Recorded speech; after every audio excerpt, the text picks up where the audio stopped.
구약성경 1025쪽에 있습니다. 이사야 47장 우리 함께 읽겠습니다. 처녀딸 바벨론이여 내려와서 티끌에 앉으라. 딸 갈대하여 보좌가 없어졌으니 땅에 앉으라. 내가 다시는 곱고 아리답다 일컬음을 받지 못할 것임이라. 맷돌을 가지고 가루를 갈고 너울을 벗으며 치마를 걷어 다리를 드러내고 강을 건너라. 내 속살이 드러나고 내 부끄러운 것이 보일 것이라. 내가 보복하되 사람을 아끼지 아니하리라. 우리의 구원자는 그의 이름이 만군의 여호와 이스라엘의 거룩한 이시니라. 딸 갈대하여 잠잠히 앉으라. 흑암으로 들어가라. 내가 다시는 여러 왕국의 여주인이라 일컬음을 받지 못하리라. 전에 내가 내 백성에게 노하여 내 기업을 욕되게 하여 그들을 내 손에 넘겨 주었거늘 내가 그들을 긍휼히 여기지 아니하고 늙은이에게 내 멍에를 심히 무겁게 메우며 말하기를 내가 영영이 여주인이 되리라 하고 이 일을 내 마음에 두지도 아니하며 그의 종말도 생각하지 아니하였도다. 그러므로 사치하고 평안히 지내며 마음에 이르기를 나뿐이라 나 외에 다른 이가 없도다. 나는 과부로 지내지도 아니하며 자녀를 잃어버리는 일도 모르리라 하는 자여 너는 이제 들을지어다. 한날에 갑자기 자녀를 잃으며 과부가 되는 이 두 가지 일이 내게 임할 것이라. 내게 무수한 주술과 많은 주문을 빌릴지라도 이 일이 온전히 내게 임하리라. 내가 내 악을 의지하고 스스로 이르기를 나를 보는 자가 없다 하나니 내 지혜와 내 지식이 너를 유혹하였습니다. 내 마음에 이르기를 나뿐이라 나 외에 다른 이가 없다 하였으므로 재앙이 내게 임하리라. 그러나 내가 그 근원을 알지 못할 것이며 손해가 내게 이르리라. 그러나 이를 물리칠 능력이 없을 것이며 파멸이 호련히 내게 임하리라. 그러나 내가 알지 못할 것이니라. 이제 너는 젊어서부터 힘쓰던 주문과 많은 주술을 가지고 맞서보라. 혹시 유익을 얻을 수 있을는지 혹시 놀라게 할 수 있을는지 내가 많은 계략으로 말미암아 피곤하게 되었도다. 하늘을 살피는 자와 별을 보는 자와 초하루날에 예고하는 자들에게 일어나 네게 임할 그 일에서 너를 구원하게 하여 보라. 보라 그들은 초계 같아서 불에 타리니 그 불꽃의 세력에서 스스로 구원하지 못할 것이라. 이 불은 덮게 할 숯불이 아니요 그 앞에 앉을 만한 불도 아니니라. 내가 같이 힘쓰던 자들이 내게 이같이 되리니 어려서부터 너와 함께 장사하던 자들이 각기 제 길로 흩어지고 너를 구원할 자가 없으리라. 아멘. 성경의 관점에서 바벨론이라고 하는 이 제국은 멸망할 제국이고 타락한 나라고 또 하나님이 마지막에 심판하실 나라, 그것이 바벨론이라고 하는 실존하는 나라였고 비유적으로도 등장을 합니다. 일종의 타락의 대명사지요. 심판날이 되면 철저하게 망할 나라가 바벨론입니다. 실제로 역사 속에서 바벨론은 아주 흔적도 없이 사라져버렸습니다. 그리고 그들이 만들어 놓았던 것들조차도 자기 땅에 남아있지 못하는 그런 모습이 되고 말았습니다. 현대 와서는 도시화가 진행되면서 도시 안의 폭력과 위생의 문제, 성병의 문제, 마약의 문제 이것이 커지기 시작하면 그 도시를 일컬어서 바벨론이다 라고 이야기하는 경향들이, 역사의 흐름들이 있습니다. 19세기에 런던이 치안이 문제가 생기고 불안정해지고 매춘부가 많이 늘어나니까 이게 바벨론이다 라고 시인들이 노래를 할 정도로 런던을 그렇게 여겼다고 합니다. 1920년대 미국 서부가 개척되면서 사막이었던 헐리우드가 영화 산업과 함께 발전을 합니다. 그리고 그 영화 산업을 따라서 돈이 들어오고 마약이 들어오고 여자가 들어오고 매춘이 들어오면서 사람들이 헐리우드가 바벨론이다 그렇게 또 이야기를 합니다. 로마도 바벨론이라고 이야기하고요. 작금의 여러 가지 망해가는 나라들을 보면 그 나라를 향해서 바벨론이라고 표현을 합니다.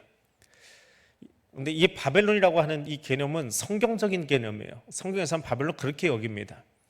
근데 인문학에서 바벨론은 또 다른 생각을 하게 합니다. 1899년에 바벨론은 이라크 지역에 있거든요. 이라크에 고고학 발굴을 하다 보니까 바벨론 유적들이 나오기 시작하는 겁니다.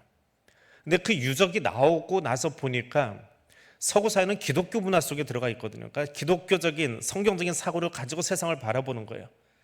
안 그러려고 해도 이게 뼛속 깊이 기독교가 들어가 있다 보니까 그 눈으로 런던도 보고 할리우드도 보는 거예요. 근데 독일 사람이 가서 이라크를 발굴을 했는데 이건 성경이 말하던 그런 도시가 아닌 겁니다. 고대인들에게 여러 가지 지식을 전달하던 창구 역할을 하는 것이 바벨론입니다. 의학의 아버지 누구지요? 히포크라테스 선서라고 아시죠?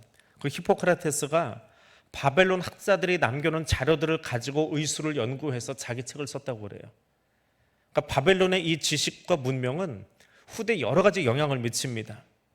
그런가 하면 주전 460년경에 그 헤로도투스라고 하는 사람은 그 바벨론을 능가할 만한 도시가 이전에도 이후에도 없었다. 그 정도로 최고의 전성기를 이루는 도시가 바벨론이다라고 이야기를 합니다.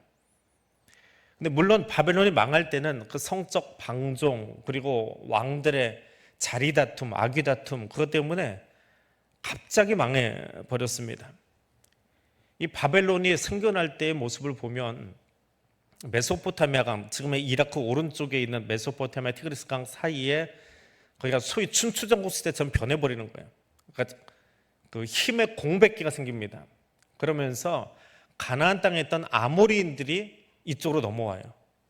그래서 여기 바벨론이라고 하는 도시를 만들고 거주하면서 살기 시작합니다.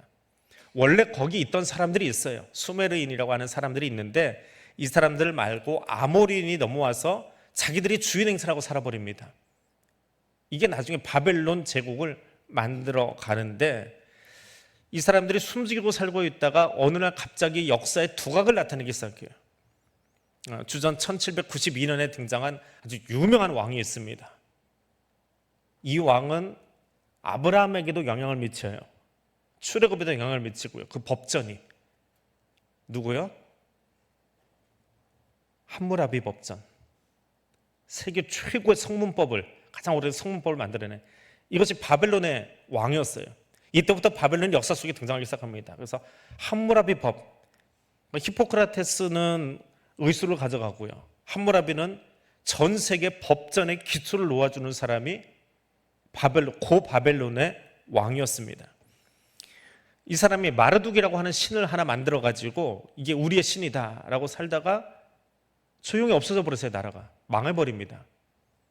1000년 뒤에 다시 그 명맥을 이어가는 나라가 새로 생겨요. 이게 신바벨론인데 재밌는 건 1000년 동안의 바벨론 문화가 없어지질 않아요. 많은 1000년이면 얼마나 긴 시간이에요? 근데 그 1000년 동안에 여러 나라들이 그곳을 점령하고 나라 세웠다 없어지고 나라 세웠다 없어지고 하는데 모두 다 바벨론 도시를 망가뜨리지는 않습니다. 바벨론이 가지고 있던 그 문화가 너무 멋있는 거예요. 이거는 없애면 안 된다고 해서 도시를 안 없애요. 그걸 없애는 건 마치 역적질하는 것 같은 거예요. 그래서 도시는 놔두고 거기서 만들어진 그 함무라비의 문명, 의술의 문명 이걸 그대로 그들이 가져갑니다. 그러니까 나라 이름은 없어졌는데 바벨론의 문화는 그대로 남아있는 독특한 형태로 1000년을 지나갔다가 다시 바벨론의 이름은 또 생겨나요. 이게 이제 유다를 멸망시킨 바벨론 제국입니다. 그때는 이제 제국이 훨씬 더 큰 땅덩어리도 차지하고요. 역사 속에 또 이제 유명한 왕들이 등장해요. 성경에도 등장하는 왕인데 역사에서는 네부카드네자르 2세라고 부릅니다. 네부카드네자르. 우리 성경에서는 느부갓네살이라고 부르는 왕이 등장을 해요. 이때가 이제 힘도 갖추고 땅도 넓게 차지합니다. 근데 이 사람들이 이때는 참 욕심이 없는 나라였어요. 욕심이 없어가지고 바로 위에 이제 그 바벨론 지도를 놓고 보면 지금 이라크보다 조금 더 북쪽으로 메디아라고 하는 나라가 있어요. 이게 얼마나 메디아가 큰 땅을 차지하는지 몰라요. 이 메디아가 욕심 부리는 땅은 아나톨리아라고 하는 땅입니다. 아나톨리아가 어딘지 아세요? 지금의 튀르키예를 아나톨리아라고 부릅니다. 튀르키예 다녀오셨는데 아나톨리아라는 이름을 안 들어보셨으면 가서 관광만 하고 오신 거예요. 튀르키예 문명 속에는 아나톨리아 문명이 남아 있습니다. 그 문명을 보고 오셔야 튀르키예 성지순례를 끝낸 거예요. 그거 안 보고 그냥 오시면은 못 보고 온 거예요. 메디아는 아나톨리아, 터키를 점령합니다. 그런데 이 바벨론은 어디를 점령하냐면 레반트 지역을 점령을 해요. 레반트가 어디냐? 성경에서 얘기하는 가나안 지역입니다. 그걸 역사에서는, 인문학에서는 레반트 지역이라고 불러요. 그래서 레반트로 이해를 하고 보면 세계사 속에서 보는 거고, 가나안이라고 보면 성경 속에서 보는 겁니다. 같은 지역의 두 가지 명칭인데, 이곳으로 가면서 무역을 해요. 무역을 하는데 이 바벨론이 재밌는 건 레반트를 점령은 했어요. 점령은 했는데 그 땅을 거기다 뭐 궁궐을 세운다든지 성을 세운다든지 그건 안 해요. 그냥 이건 우리 땅 도장만 꽝 찍고 돌아버려요. 그리고 그 네반트 지역을 통해서 지중해로 배가 드나들면서 금은보화를 다 가져다가 바벨론 성만 아주 열심히 쌓습니다. 정말 멋있는 성을 쌓아 나가요. 그리고는 네반트 지역을 또 노리는 또 하나의 세력이 하나 있는데 그게 애굽입니다. 그러니까 이 애굽을 정벌하러 이 느부갓네살이 내려왔다가 아버지가 돌아가세요. 부친상을 당한 거예요. 그러니까 부친상을 하는데 전쟁할 수 없잖아요. 다시 돌아갑니다. 장례 치르려고. 근데 유다가 착각을 해요. 아, 얘들이 애굽을 못 이기는구나. 그럼 우리가 친애굽 정책을 펼쳐야 되겠다. 이게 애굽의 외교 정책의 실패입니다. 인문학에서 보는 이야기예요. 성경에서 보는 것이 아니고, 우리가 성경을 너무 많이 읽어서 잘 아니까 인문학적인 관점에서 잠깐 보여드리는 거예요. 자, 바벨론이 그렇게 철수를 해버리니까 유다가 착각을 하고 친애굽 정책을 펴면서 바벨론한테 조공을 안 바치는 거예요. 바벨론은 조공을 받고 무역을 해서 금은보화를 가져다가 바벨론 성 짓는 게 자기네들이 일이에요. 근데 조공 안 바치니까, 돈 안 갖다 주니까 이런 괘씸한 놈들하고는 유다를, 네반트를 직접 점령을 하러 쳐들어옵니다. 그래서 왕을 죽여버리고 가짜 왕, 바지 왕이라고 하는 시드기야를 세우고, 시드기야도 여전히 친 바벨론 정책을 펴지 않으니까 그 앞에서 아들을 죽이면서까지 유다를 멸망을 시켜버립니다. 그 이후에 바벨론이 든든하게 서갔는데 이 느부갓네살이 죽어요. 네부카드네자라고 하는 왕이 죽습니다. 죽고 나니까, 강력한 왕이 죽으면 우리 이사야서를 볼 때도 우시아 왕이 죽던 해에 그걸 시작을 하잖아요. 그래서 우시아 왕이 죽으니까 백성들이 겁이 나는 거예요. 왜냐하면 그만큼 강력한 통치력을 가진 왕이 다시 또 등장할 수 있을까라고 하는 불안감이 백성들에게 나오는 거예요. 그러면서 나라가 망쪽으로 들어가거든요. 모든 나라가 그래요. 모든 제국들이 다 똑같습니다. 똑같은 전철을 밟아가요. 바벨론도 이 느부갓네살이 죽고 나니까 자기들끼리 1년, 2년 만에 막 왕들이 바뀌는 군웅 할거의 시대가 등장을 합니다. 아들이 세워졌다가 아들을 신하가 그 앞에서 죽여버리고 새로운 왕이 등장하고, 그 왕이 등장했는데 멀리 망명 나갔던 왕이 돌아와가지고 죽이고 하는 그런 일들이 걷잡을 수 없이 일어나면서 정말 강력한 제국을 이뤘던 나라가 엉망이 돼버려요. 거기다가 고대 왕들은 왕의 권한을 가장 탐탁치 않게 여기고 도전하는 세력이 하나 있어요. 누굴까요? 고대 왕. 우리는 지금 삼권 분립이니까 행정부, 입법부, 사법부가 서로 견제를 하지요. 고대 왕은 왕을 견제하는 가장 강력한 힘이 하나 또 있어요. 사제 집단이에요. 제사장 집단. 신권과 왕권은 분리되어 있어야 돼요. 서로 적당하게 이게 세력 균형이 맞아야 나라가 유지돼요. 근데 어느 한쪽이 세지면 타락합니다. 중세 교회도 마찬가지였고요. 근데 이때도 사제들이 이제 더 이상 왕의 명령을 듣지 않는 거예요. 느부갓네살 죽고 나니까 뭐 이제 왕 같지도 않은 것들이 맨날 2년에 3년에 한 번씩 없어지는데 그게 왕이냐? 근데 우리는 대대손손 지금 제사장 이게 세습되면서 내려가고 있거든요. 그러니까 왕을 무시해버리는 거예요. 자, 그런 엉망이 된 나라를 보면서 이제 오늘 여기 나온 고레스라고 하는 왕이 등장합니다. 고레스는 그러니까 페르시아, 바사, 성경에서는 바사라고 나오지요. 그 고레스가 저 바벨론 이렇게 놔두면 안 되겠다, 아주 기회다, 무너뜨려야 되겠다 하고는 바벨론 성으로 갑니다.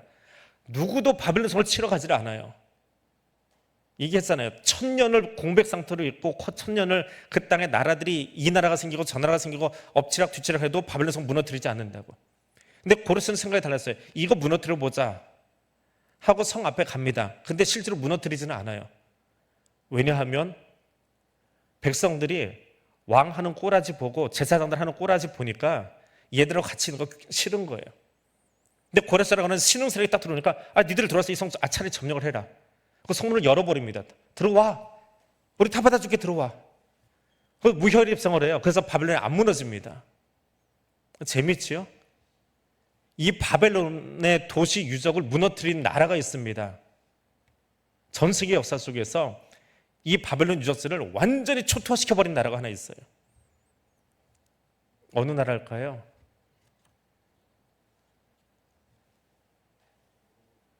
현대사에 등장하는 나라입니다. 놔뒀다가 현대사에 와가지고 어떤 나라가 가서 쑥대밭을 만들어버려요. 아까 바벨론 그 고고학 발굴 어느 나라가 있다고 그랬어요? 너무 훅 지나가서 잊어버리셨죠? 독일 사람이었거든요. 독일의 영향권, 지금은 미군이 거기 이라크에 주둔하고 있지만 2차 대전 전까지 독일에 거기에 영향력이 있었어요. 독일의 고고학사가 가서 발굴하면 이건 다 가져가는 거예요. 영국에 가서 발굴하면 대형 박물관에다 갖다 놓고요. 독일에 가서 발굴하면 독일 베를린의 박물관에다 갖다 놔버려요. 그래서 지금 이라크에 가면 바벨론 유적이 하나도 없어요. 돌멩이 몇 개 남아있답니다. 그런데 그 바벨론의 가장 멋있는 제가 문 이름을 잊어버렸는데 아슈타르문이라는 게 있어요. 이스타르 신을 섬기기 위해서 만든 신전의 문인데 이거를 완전히 부셔버립니다. 예루살렘 성 부수시 다 부셔버려요. 그래서 상대에다 차고차고 돌멩이를 담습니다. 베를린은 다 가져갔어요. 그래서 베를린의 박물관에다가 성문이 너무 크니까 박물관 안에 만들 수가 없어요. 그래서 조금 축소판으로 만들어 놓고 성문이 두 개거든요. 작은 게 있고 큰 게 있는데 큰 거는 만들 수가 없는 거예요. 너무 커가지고 박물관 안에 못 넣으니까 지하 창고에 있대요. 돌멩이들이. 그리고 작은 문만 베를린 박물관 안에 있답니다. 그러니까 이 바벨론의 모습을 보려고 그 멋진 성을 보려고 하려면 어디를 가야 돼요? 이라크가 아니라 독일 가면 돼요. 사진으로만 봤는데 이스타르문이 너무 멋있어요. 돌에다가 코발트를 발라가지고 거기다 땅으로 자기 혼자 기어 나온 원유가 있대요. 그렇게 표현을 해요. 원유를 시추를 한 게 아니고 원유가 그냥 밖으로 흘러나와요. 이라크 같은 데 가면은.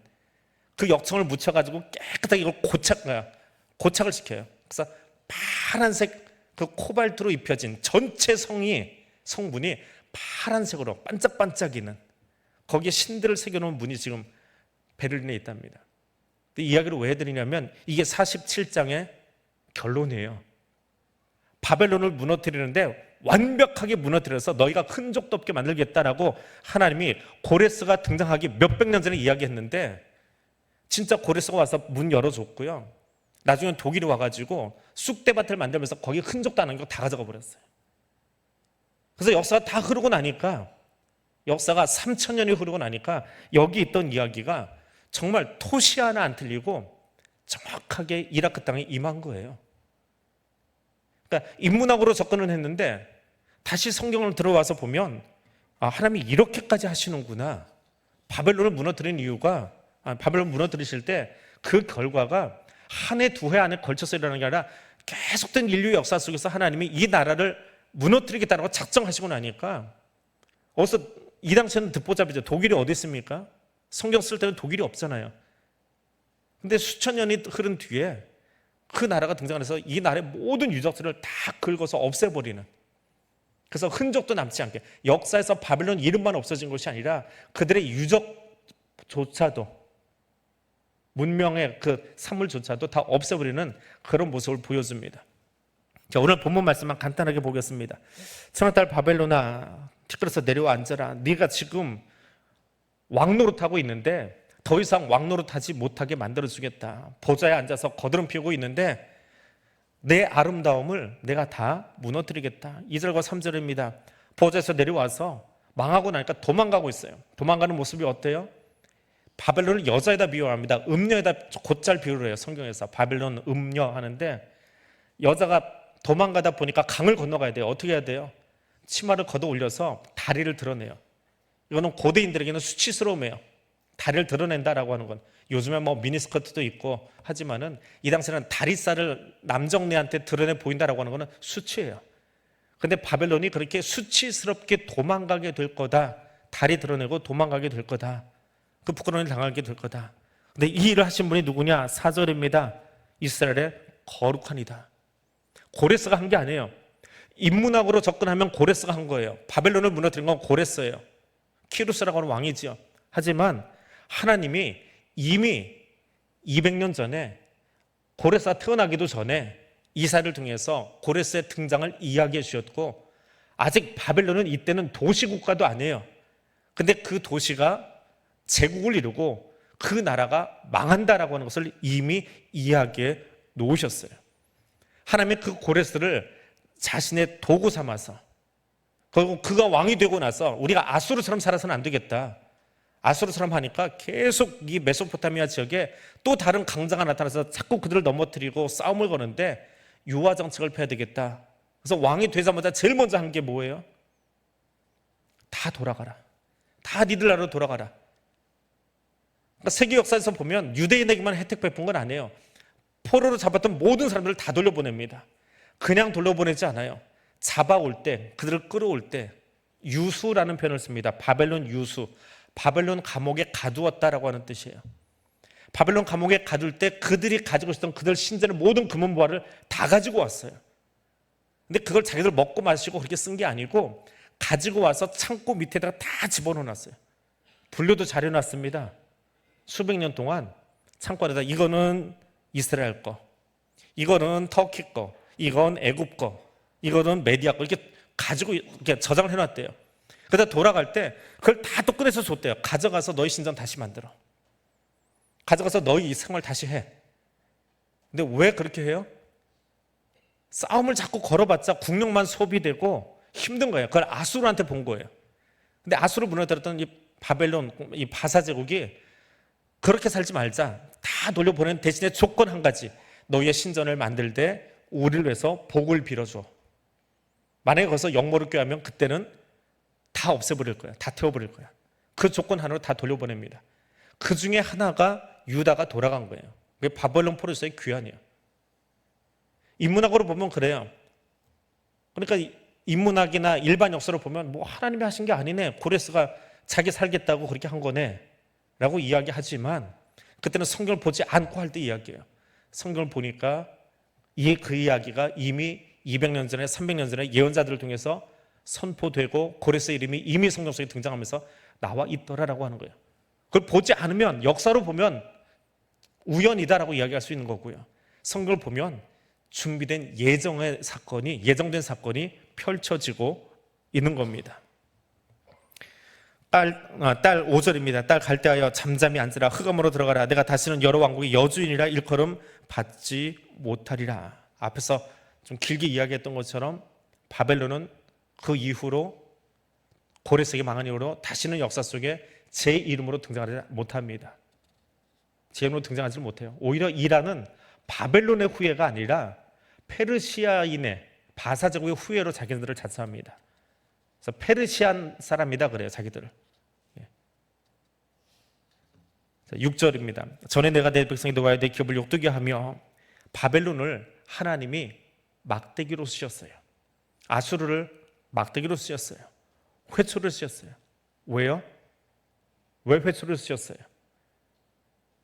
말 안 듣고 하나님 떠나간 이스라엘을 되돌아오게 하려고, 그들 정신 차리게 하려고, 말 좀 잘들 하고 그들을 징계하시려고 회초를 쓰셨어요. 그런데 회초리가 제 주제 파악 못하는 거예요. 지가 하나님인 줄 알아요. 자기가 세상에 가장 높은 사람인 줄 알아요. 그래서 내가 다 해야 된다라고 생각을 하는 거예요. 내가 하나님의 거를 하겠다라고 이야기하는 거예요. 그래서 하나님이 내가 이스라엘 정신 차리게 하려고 너를 내가 들었는데 이 막대기 주제 파악 못하고 자기가 하나님인 줄 아니까 하나님 막대기 어떻게 하셔야 돼요? 정신 못 차리고 막대기가 손 안에서 제가 까불고 있어요. 그럼 어떻게 해야 돼요? 버리는 게 아니라 부러뜨려 버려야죠. 그래서 바벨론은 부러뜨리시는 거예요. 망가뜨리는 거예요. 그럼 여러분 생각나신 대로 얘기하면 그게 맞아요. 그게 답이에요. 틀리지 않아요. 아수르도 마찬가지고요. 바벨론도 마찬가지예요. 하나님의 손에 들린 도구인데 그 도구가, 하나님 손에 붙들린 그 도구가 자기 주제 파악 못하고 자기가 주인인 줄 알고 행하면 하나님 손 안에서 부러뜨림을 당합니다. 똑같은 이치예요. 우리가 직분을 감당하고 목사가 됐건 장로가 됐건 권사가 됐건 성도가 됐건 하나님 손에 붙들려서 이 시대에 제사장으로 살아가야 돼요. 우리는 그 손에 붙들린 도구에 불과해요. 근데 도구가 도구인 줄 알지 못하고 지가 주인인 줄 알고 살아가면 어떻게 한다고요? 바벨론에서 배워야 돼요. 부러뜨려 버리십니다. 던지는 게 아니에요. 이 막대기 말 안 듣는 거 던지고 다른 막대기 쓰시는 거 아니에요. 그 막대기 말 안 듣고 지가 주인인 줄 아는 막대기는 부러뜨려 버리십니다. 없애버리세요. 그게 하나님의 심판이에요. 그게 바벨론을 향한 메시지고요. 비단 바벨론만이 아니라 오늘 우리에게도 하는 메시지예요. 너는 나의 도구야. 도구임을 잊어버리지 말아라 라고 하는 메시지예요. 바벨론만 주는 메시지가 아닙니다. 그래서 우리가 47장을 읽고 있는 거예요. 아니면 앞에 이야기를 다 끝내면 되는 거예요. 이야기를 우리가 지금 읽는 이유는 이게 나한테도, 이 말씀이 지금 나에게도 주어지는 메시지이기 때문에 그래요. 이 바벨론의 허세가 10절에 나옵니다. 얼마나 이 허세가 큰지 한번 보세요. 내가 내 악을 의지하고 스스로 이르기를 나를 보는 자가 없다 하나니 내 지혜와 내 지식이 너를 유혹하였습니다. 내 마음에 이르기를 나뿐이라 나 외에 다른 이가 없다 하였으므로.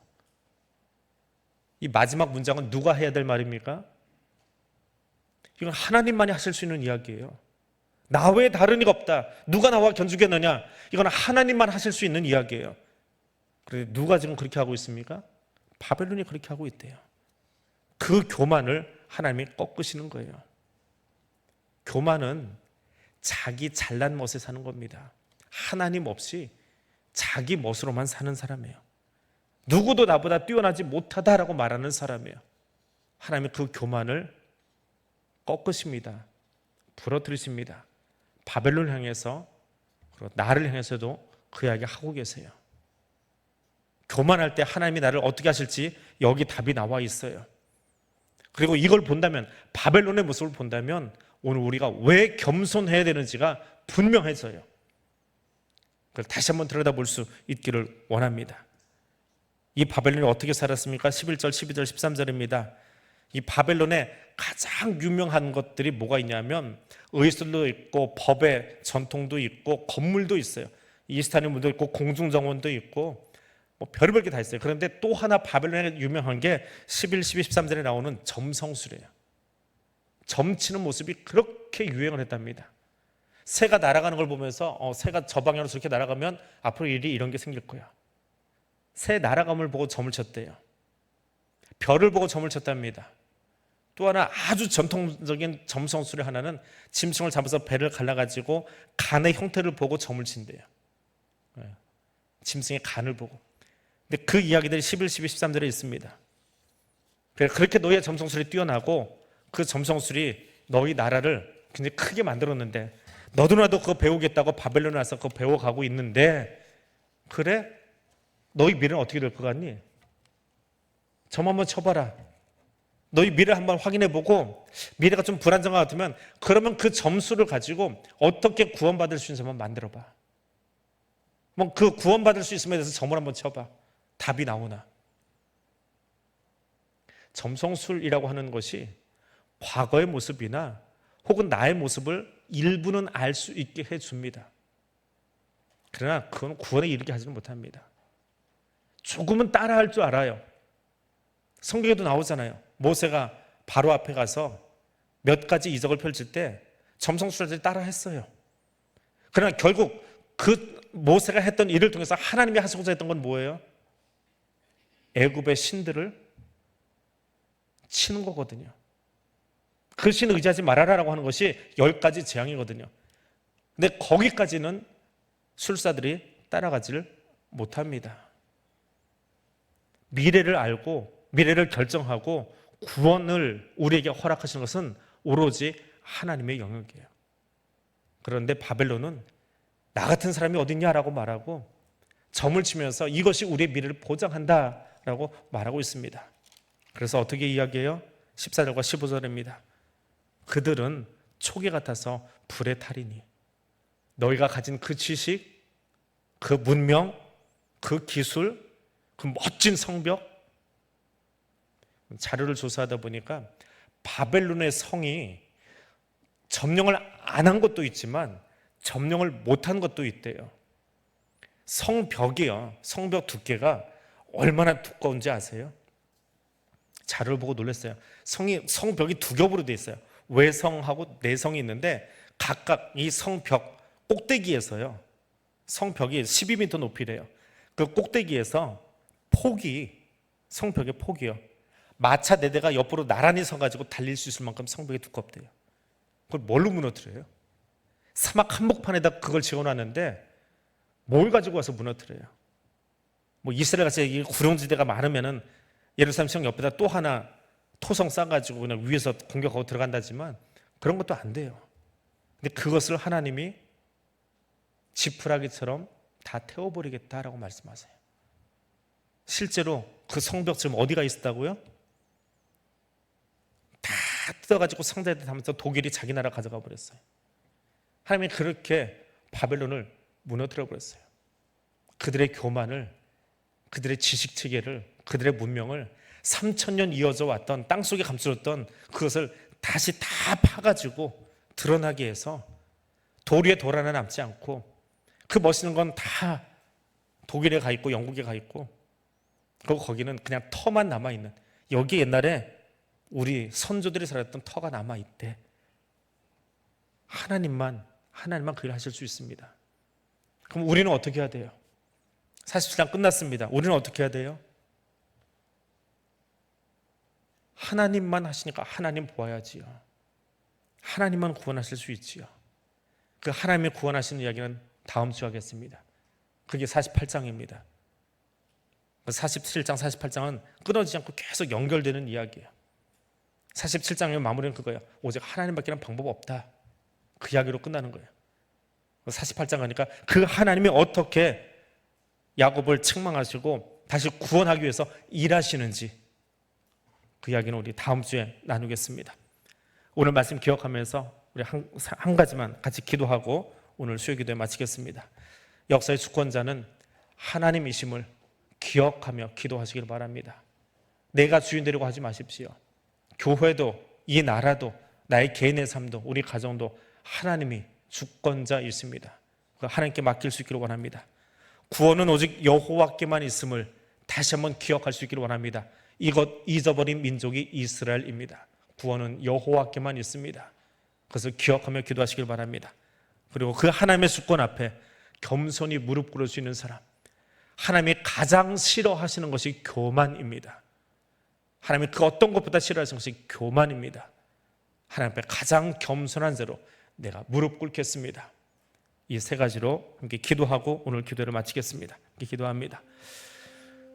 거룩하신 하나님, 바벨론의 교만을 보았습니다. 바벨론의 역사를 우리가 함께 들었습니다. 세계 역사를 1000년 넘게 호령하던 메소포타 문명의 그 주인공이었던 바벨론이 바사제국 앞에 무너지고, 역사 속에서 그 바벨론 유적들이 돌 위에 돌 하나 남지 않고 쓰러진 것을 들었습니다. 성경을 보아도, 일반 역사를 보아도, 인문학을 보아도 하나님 외에는 방법이 없음을, 하나님 외에는 누구도 우리를 구원할 수 없음을 다시 한번 우리 귀로 들었습니다. 역사의 주권자는 하나님이심을 다시 한번 기억하며 나아가기를 원합니다. 역사의 주권자는 오직 하나님뿐이심을 고백하며 일어서기를 원합니다. 우리의 가정도, 우리 교회도, 이 나라와 이 민족도, 열방의 모든 역사의 주권자도 하나님이심을 기억합니다. 그 하나님의 주권 앞에 겸손히 무릎 꿇기를 원합니다. 교만하지 않게 하소서. 나는 사고하지 않게 하소서. 나밖에 없다라고 외치던 바벨론의 그 교만함에 내가 서지 아니하도록 하나님 도와주시옵소서. 그리고 겸손함으로 주님 앞에 무릎 꿇을 수 있는 사람 되게 하여 주시고, 오늘도 우리를 구원하실 이름 오직 한 가지, 한 이름, 예수 그리스도 외에는 다른 이름을 주신 일이 없음을 기억하며 그 주님 앞에 무릎 꿇을 수 있는 내가 될 수 있도록 성령님 우리와 함께하여 주옵소서.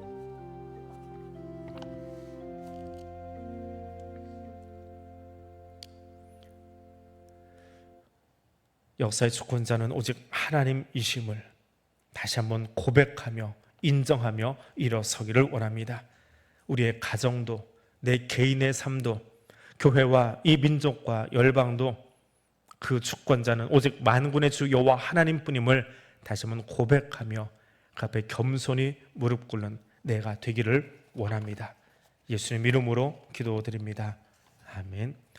하늘에 계신 우리 아버지, 아버지의 이름을 거룩하게 하시며 아버지의 나라가 오게 하시며 아버지의 뜻이 하늘에서와 같이 땅에서도 이루어지게 하소서. 오늘 우리에게 일용할 양식을 주시고 우리가 우리에게 잘못한 사람을 용서하여 준 것 같이 우리의 죄를 용서하여 주시고 우리를 시험에 빠지지 않게 하시고 악에서 구하소서. 나라와 권능과 영광이 영원히 아버지의 것입니다. 아멘.